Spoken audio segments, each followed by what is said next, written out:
श्रोते हो नमस्कार. आपण रोजच्या बोलण्यात असंख्य शब्द वापरतो, पण कधी आपण विचार केला आहे का की हे शब्द नेमके कुठून आले, त्यांच्या मागे कोणती कथा दडलेली आहे? चला तर मग ऐकूया.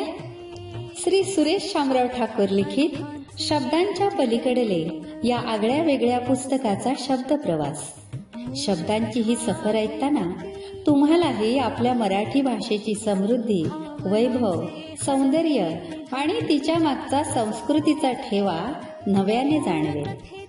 चला तर मग या सुंदर आणि रंजक शब्द प्रवासाला सुरुवात करूया. शब्दांच्या पलीकडले. बाष्कळ. राजकीय पुढाऱ्यांची भाषणे म्हणजे केवळ बाष्कळ बडबड असते. मी राजकीय सभांना जाणेच टाळतो, माधवराव कुलकर्णी आपल्या पत्नीला सांगत होते. आपल्याला देखील अशा बाष्कळ बडबडीचा कंटाळा येतो.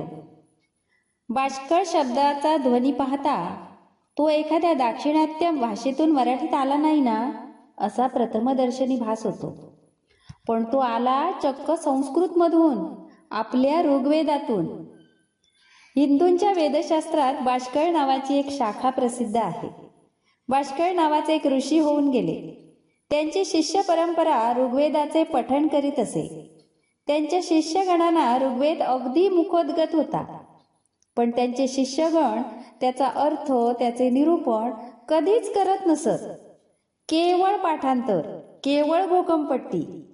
त्या घोकमपट्टीला, त्या बडबडीला कंटाळून लोकांनी त्या परंपरेचे नामकरण केले बाष्कळ परंपरा, आणि त्यावरून बाष्कळ बडबड मराठी वाङ्मयात स्थिरावली.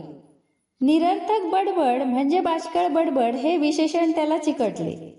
हा शब्द म्हणजे बाष्कळ गुरूंच्या शिष्यांची देणगीच म्हणायला हवी. कवी मोरोपंतांची एक आर्या आहे. बालिश बहु बायकात बडबडला. त्या अनुप्रास अलंकाराच्या ओळी आठवल्या की मला त्यात बाष्कळ शब्द डोकावताना दिसतो. असो, बाष्कळ का असेना, पण बाष्कळ हा शब्द मराठी वाङ्मयाला प्रदान करणाऱ्या बाष्कळ ऋषींच्या सर्व शिष्यांना हे पुष्प समर्पित. मित्र हो, शब्दांचा प्रवास कधीच थांबत नाही, कारण शब्दांच्या पलीकडेही एक सुंदर जग दडलेले असते. पुन्हा भेटू अशाच एका नवीन शब्द प्रवासासह.